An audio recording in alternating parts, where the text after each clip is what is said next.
예, 오늘 본문을 살필 때에 한 가지 질문으로부터 좀 본문을 이해해 갔으면 좋겠어요. 어떤 질문이냐면, 고린도 전서는 고린도 교회 안에 필요한 영적 지침들과 교훈들을 충분히 전달하기에 충분한 책이었습니다. 고린도 전서는.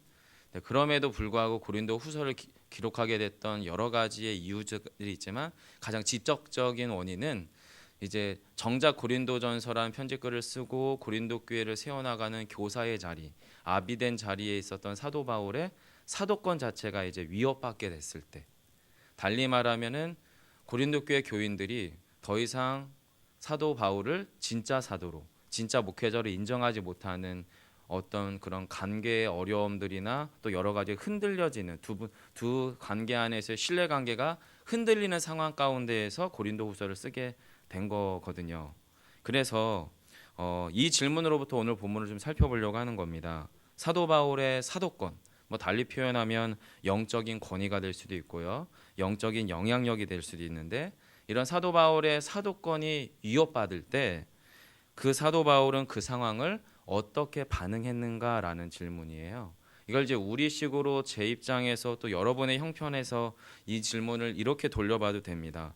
나의 존재됨 또는 나의 부르심 또는 나의 그리스도인됨 또는 나의 존재 기반 자체가 완전히 뒤흔들리는 상황이 아주 친밀해야 될 당연한 관계 안에서 발생할 때 나는 그 상황을 어떻게 반응해야 되느냐라고 하는 질문으로 이 질문을 좀 바꿔서 이해하셔도 상관이 없어요. 이제 그러면서 사실은 고린도후서 1장 12절에서 사도 바울이 이런 신뢰관계가 흐트러지고 사도됨의 어떤 존재 기반들이 위협당하는 상황들 안에서 사도 바울이 고린도 교회 성도들에게 편지를 쓸 때 그가 뭐라고 권면하냐면, 나는 사람의 지혜로 아니하고 하나님의 은혜로 한다라는 표현을 고린도후서 1장 12절에서 합니다. 그리고 이것이 사실은 제가 앞에서 드렸던 질문의 첫 번째 답이기도 해요. 바로 하나님의 은혜로 이 상황들을 사도 바울이 반응하게 되지요. 그게 1절입니다, 여러분. 1절을 한 번 더 같이 한번 읽어볼까요? 함께 합니다. 우리가 하나님과 함께 일하는 자로서 너희를 권하노니 하나님의 은혜를 헛되이 받지 말라. 여러분, 이 1절을 유심히 읽어나가다 보면 이 가운데에서 하나님께서 함께 하신다라고 하는 영적인 이미지 내지는 영적인 사실, 이것이 감싸고 있는 단어가 몇 군데 있어요. 첫 번째가 하나님과 함께 일하는, 여기 안에 포함이 되어 있고요. 또 하나는 너희를 권하노니라고 하는데 포함되어 있고요. 그 다음에 바로 하나님의 은혜를 헛되이 받지 말라라고 하는데 포함되어 있어요. 이게 무슨 이야기냐면 이렇게 질문해 보면 되는 거죠. 자, 사도 바울을 포함한 자신의 제자들이었던 뭐 디도나 디모데에 대해서 지금 자신들을 어떻게 표현하는 거냐면 우리가 하나님과 함께 일하는 자다라고 표현을 하고 있는 거거든요. 자, 그러면 이 질문이 가능한 거예요. 자, 하나님이 우리 모든 것들을 주도해 가시고 하나님께서 처음부터 모든 것을 전능하시고 전지하셔서 다 감당하실 수 있는 분인데, 사도 바울은 그러면 하나님이 일하시는 것에 대해서 내가 사도 바울이 무엇인가 자기의 수고와 애씀과 행위를 보태서 하나님의 일이 좀 부족한 부분을 자기가 메꿔야겠다라고 하는 의미로 지금 자기를 이렇게 표현하고 있는 거냐? 당연히 아니거든요. 아니에요. 이런 본문에서 우리가 함께 일하는 자라고 하는 말의 원래 의미는 동역하다라는 의미입니다. 함께 일한다라는 의미고, 더 정확하게는 하나님의 완전한 일하심에 내가 참여한다라는 의미가 사실은 우리가 하나님과 함께 일한다라는 말의 의미예요. 즉 사도 바울은 자신의 정체성을 무엇이라고 표현하냐면 하나님께서 자신과 전혀 상관없이, 사실 사도 바울은 하나님과 상관없었던 사람이잖아요. 더 적극적으로는 하나님을 대적했던 사람이었거든요. 예수를 핍박하던 사람이었어요. 그랬던 전혀 상관없던 상황에서 하나님은 당신의 교회를 통하여 당신의 일들을 이미 하고 계셨죠. 그러다가 다메섹 도상에서 사도 바울은 하나님을 극적으로 만난 이후, 예수 그리스도를 만난 이후 그가 어떤 자로 변화하게 됐습니까? 하나님의 일하심 안에 그리스도의 복음이 왕성하게 전하여지는 일에 어떻게 해요? 함께 참여하는 자로 변하게 됐죠. 그래서 사도 바울이 항상 자신을 뭐라고 표현하냐면 내가 예수 그리스도의 사도입니다라고 표현하는 거죠. 사도. 사도라고 하는 건 다른 말로 증인이잖아요. 자기가 본 바, 들은 바, 경험한 바를 있는 그대로, 있는 모양 그대로 가감없이 전달하는 사람, 이게 바로 사도 바울의 자기 정체성이란 말이에요.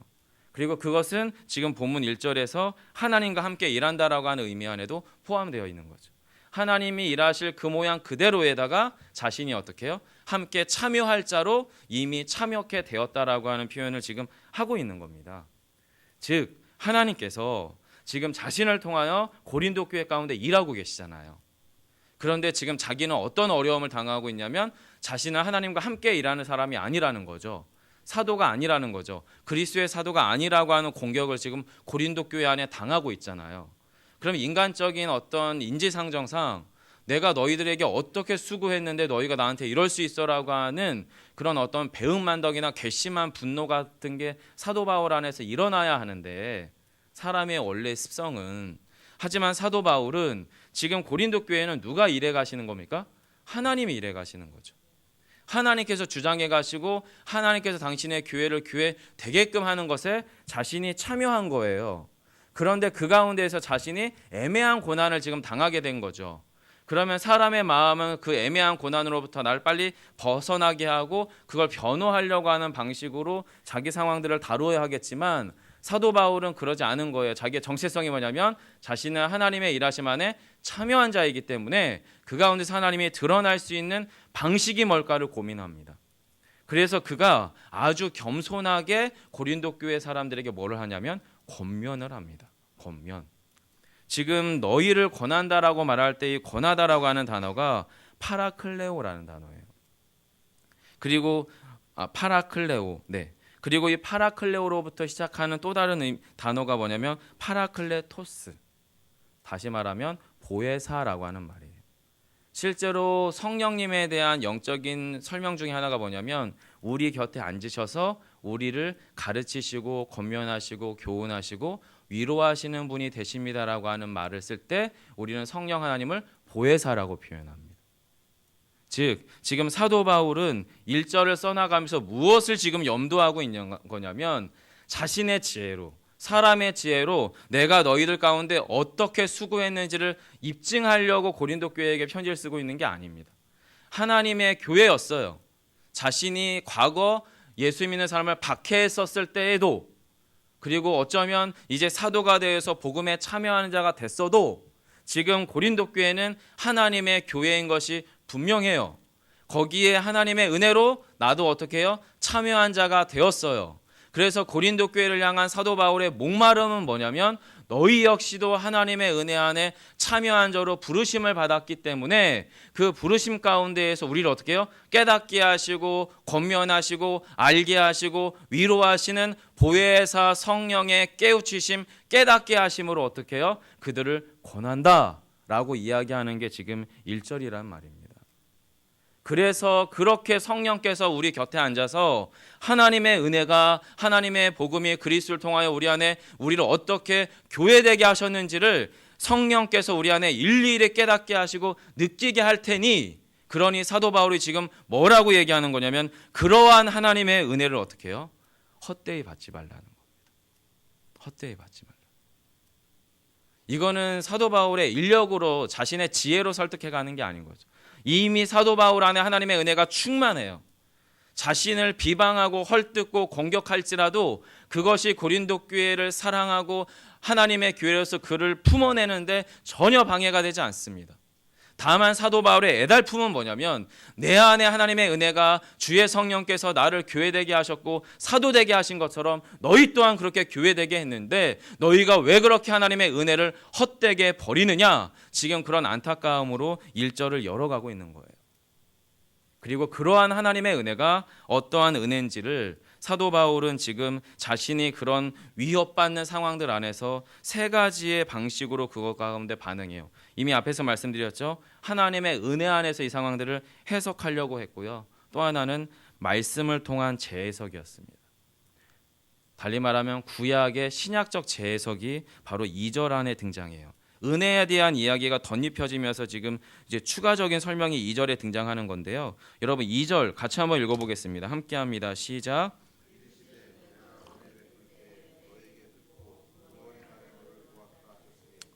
보라 지금은 은혜 받을 만한 때요 지금은 구원의 날이로다.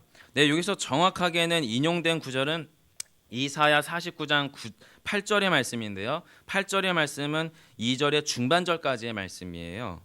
이르시되 내가 은혜 베풀 때 너에게 듣고 구원의 날에 너를 도왔다 하셨으니, 여기까지가 이사야 본문 구약적인 맥락의 이야기예요.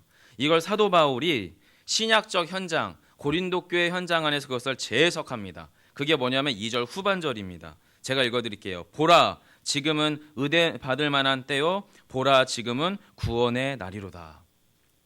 구약에 있었던 하나님의 이스라엘 백성들 안에서 구주 되신 예수 그리스도를 통하여 최종적인 구원에 완성되실 예수 그리스도를 통하여 이스라엘 백성들이 바벨론 땅 가운데에서 애굽 땅 가운데서 종되었던 구약의 경험을 가지고 있었던 이스라엘 백성들이 최종적으로는 그리스도를 통하여 모든 인류 안에 확장된 이스라엘로 하나님이 어떻게 회복시키실지에 대한 예언의 이야기가 이사야 49장의 이야기인데, 이것이 이미 어떻게 해요? 성취됐잖아요. 고린도 교회는 지금 성취된 거거든요. 그 구원의 약속이 이미 이루어졌고 자기 안에 획득됐거든요. 근데 뭘로 지금 어려움을 겪고 있는 거예요? 사도 바울이 가짜라는 거예요. 목회자를 못 믿는 거예요. 성도가 성도를 못 믿는 거예요. 자기 은사가 잘났다고 서로 싸워가는 거예요. 자기 안에 옳음을 입증하려고 교회들이 분열과 아픔을 겪고 있는 거예요. 그 상황들 가운데서 사도 바울이 지금 최종적으로 권면하는 게 구약 안에 이스라엘을 하나님이 그렇게 구원의 언약의 약속 가운데로 불러들였던 것처럼 지금 현재 그것이 어떻게 해요? 완성됐다는 겁니다. 보라, 무엇을 보냐면 지금이야말로 은혜 받을 만한 때라는 거예요. 이 때라고 하는 것이 여러분 카이로스라고 하는 하나님의 구원이 하늘로부터 인간의 시간 안으로 침투해 들어오는 시간을 의미하는 게 바로 이 때입니다. 그리고 지금이 뭐냐면 보라 지금이 어떻게 해요? 예수 그리스도를 통한 구원의 날이 현재 저와 여러분 가운데 임한 날이다. 그 얘기를 하고 있는 게 지금 2절이라는 겁니다. 즉 1절과 2절 안에서 지금 3절이 출발되는 거예요. 하나님의 은혜가 지금 사도 바울 안에 충만해요. 그 구원의 감격이 사도 바울 안에 충만해요. 고린도 교회가 그것을 인정하든 인정하지 않든 고린도 교회 안에 그것이 충만해요. 그리고 그 가운데에서 사도 바울이 사도로서 자신의 직분을 받았다라고 이야기하는 게 3절이에요. 사랑하는 성도 여러분, 예수양남교회는 다릅니까? 저와 여러분은 다릅니까? 아니요, 똑같습니다. 이미 우리는요, 구원받을 만한 때를요, 구원의 날을요, 은혜 받을 만한 때를 누리고 계세요. 이미 획득하셨어요. 이걸 저와 여러분이 느끼든 못 느끼든 그것은 진리라는 거예요. 그런데 저희는 진리보다는 팩트에 더 영향을 받죠. 눈에 보이는 물리적인 현실에 사실관계 안에 사실 영향받는 게 우리라고 하는 몸을 가진 사람들의 한계예요. 하지만 우리의 영은 달라요. 사실에 영향받는 게 아니라요, 진리에 영향받습니다. 왜냐하면 그 영혼 가운데 믿음이 있기 때문에. 지금 본문 안에서 사도 바울이 그 우리의 정체성의 문제 가운데에서 고린도 교회 성도들을 권하고 있는 겁니다. 그러면서 지금 3절에서 뭐라고 얘기하냐면 그렇게 해서 받은 나의 직분이기 때문에 비판받지 않게 하려고. 내가 비판받는 건 상관없어요. 사도 바울 자체가 가짜라고 하는 이야기는 전혀 상관없어요. 사도 바울이 지금 전전긍긍하고 안타까워하는 건 뭐냐면 사도라고 하는 직분 자체가 지금 손가락질 당하고 비난당하고 비판당하는 것을 못 견디는 거예요. 그걸 참을 수 없는 거예요. 그래서 그가 지금 뭐라고 얘기하냐면 우리가 이 직분이 주어입니다. 이 직분이 비방을 받지 않게 하려고 무엇에게든 또는 누구에게든 거리끼지 않게 하기 위하여 어떻게 해요? 자신의 모든 일들 가운데 스스로 일꾼으로 자천, 스스로 어떻게 해요? 참여했다. 그 얘기하고 있는 겁니다. 그러면서 그렇게 했을 때 여러분, 우리 안에서 또 한 가지 이 가운데에서 고백해야 될 게 뭐냐면 1, 2절이 사도 바울의 정체성의 출발점이에요. 그 출발점 가운데서 자신의 사역과 교회에 대한 고백이 3절과 4절에 등장합니다. 그런데 이 3절과 4절 안에는 무엇이 공존을 하냐면요, 표면적인 고통, 고난과 그리고 내면에 숨겨진 영적인 풍요로움이 공존하고 있습니다. 자, 그 주제로 여러분 본문을 다시 한번 4절부터 좀 길지만 7절까지 한번 읽어보겠습니다. 같이 천천히 읽습니다. 함께합니다. 오직 모든 일에 하나님의 일꾼으로 자천하여 많이 견디는 것과 환난과 궁핍과 고난과 매맞음과 갇힘과 난동과 수고로움과 자지 못함과 먹지 못함 가운데에서도 깨끗함과 지식과 오래 참음과 자비함과 성령의 감화와 거짓이 없는 사랑과 진리의 말씀과 하나님의 능력으로 의의 무기를 좌우에 가지고. 성도 여러분, 생각해 보세요. 우리의 삶의 표면적인 고난은 지금 4절과 5절에 등장하는 그 어떤 것과 유사할 수 있죠. 그런데 우리와 사도 바울의 결정적 차이점은 뭐냐면 표면적인 그 고난 안에 채워지는 보이지 않는 영적인 내면의 풍요로움은 실상 우리가 소망하는, 가장 갈망하는 그 어떤 영적 은사와 은혜와 닮아 있다라는 거예요. 그렇다면 지금 사도 바울이 자기에 대해서 이야기할 때 하나님의 은혜 안에 이미 깊이 들어와 있고 복음 안에 참여한 자로 자신의 삶을 하나님께 내어드리기 시작할 때 그런 자발적인 헌신 참여 안에서 예상되는 일이 뭐냐면 표면적인 고난이 찾아올 거라는 거예요. 그런데 그 고난 안에서 그 고난을 통과할 때 그 가운데서 사람들은 몰라요. 고린도 교회 교인들은 몰라요.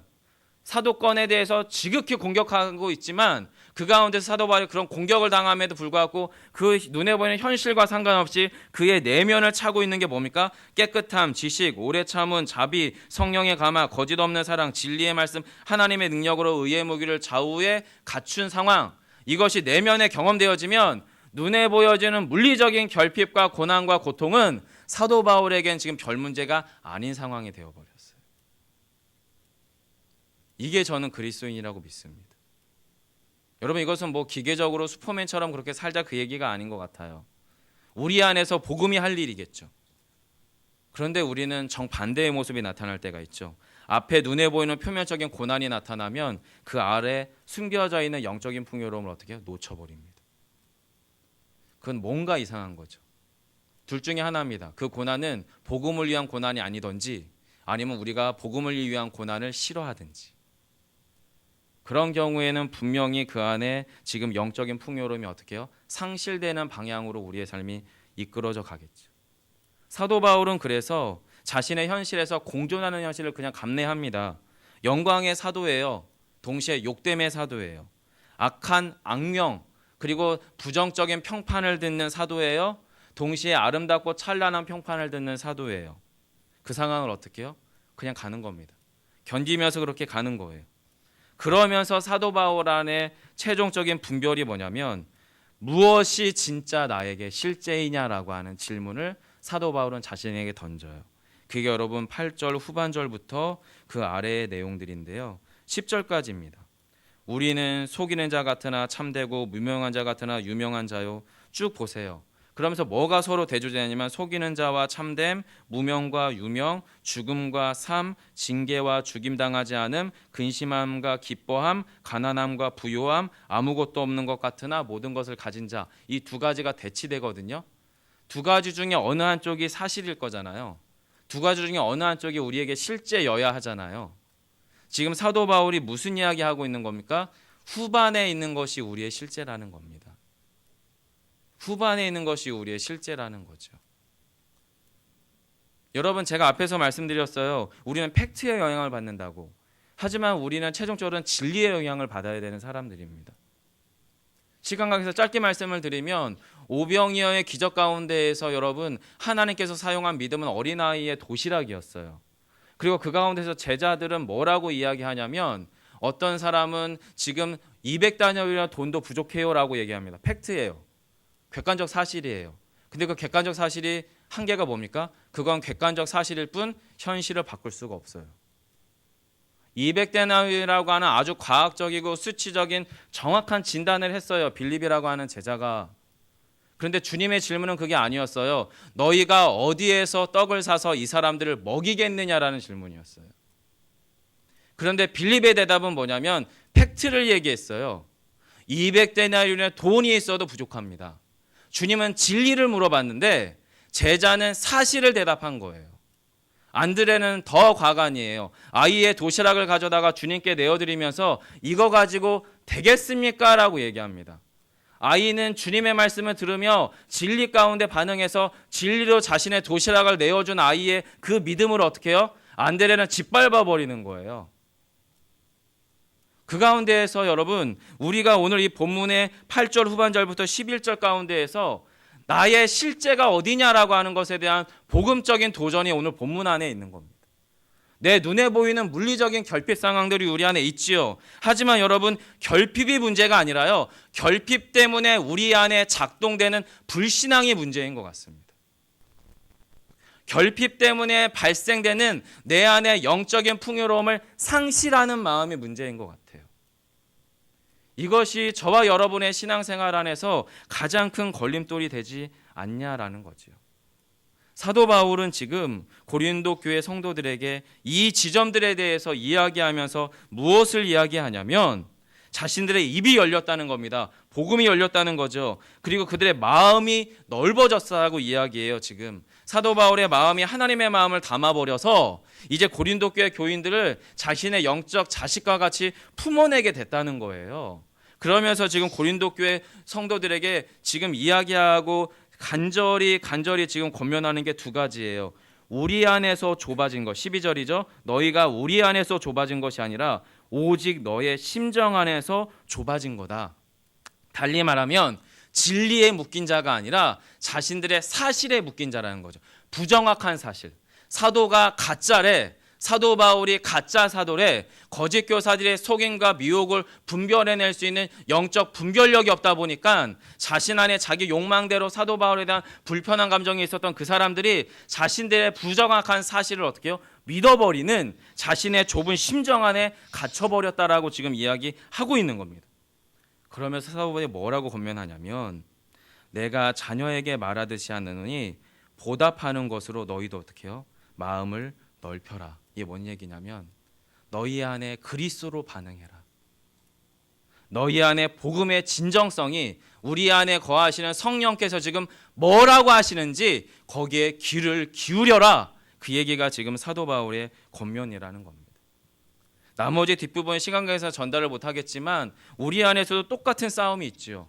나의 존재 기반을 흔들리게 하는 모든 상황들, 남편이 아내가 경제적 상황에 여러 가지 나 안에 놓여있는 모든 한계 상황들이 내 안에 믿음을 뒤흔들어 버릴 때 우리는 그런 눈에 보이는 고난 때문에 보이지 않는 영적인 풍요로움을 놓치기 시작할 때 여러분 우리 안에 분별력이 필요할 줄 믿습니다. 그것이 여러분의 진리와 복음을 훼손하지 않습니다. 그 결핍이 우리의 불신앙을 조장할 뿐입니다. 여러분 우리가 우리의 마음 가운데 이미 구원의 완성되신 그리스도가 심어 놓으신 복음과 믿음 가운데 집중해 주시기를 바랍니다. 그게 그리스도인이어야 합니다. 그게 교회여야 합니다. 그래야만 목회자와 성도들 안에 불신과 갈등과 어려움이 생기지 않습니다. 교회가 세상에 손가락질 당하지 않습니다. 교회가 진짜 교회답게 복음 안에서 역사하고 함께 동역하며 복음의 화평의 복음을 온전히 전하게 된다라는 겁니다. 그 놀라운 영적 지평이 있는데 거기까지 미처 가지도 못하고 우리끼리 그냥 아둥바둥하면서 그 안에서 서로 상처 주고 아픔 주고 갈등하고 불화하면 여러분 우리가 언제 세상을 섬기고 우리가 언제 교회 안에서 빛과 소금으로 살아낼 시간이 있겠어요. 지금 고린도 교회가 그 상황 안에 있는 지경이 사도 바울이 너무나 안타까웠던 것 같습니다. 그리고 이 복음의 메시지는 사도 바울의 권면은 오늘 저의 영혼에게도 또 우리의 심령과 우리의 삶의 현장 가운데도 또 우리의 교회 가운데도 동일한 복음의 메시지인 걸 여러분 믿음으로 받으시고 오늘 한 날도 주님 앞에 저와 여러분 모두가 겸손히 서는 날 되기를 소망합니다. 기도하겠습니다.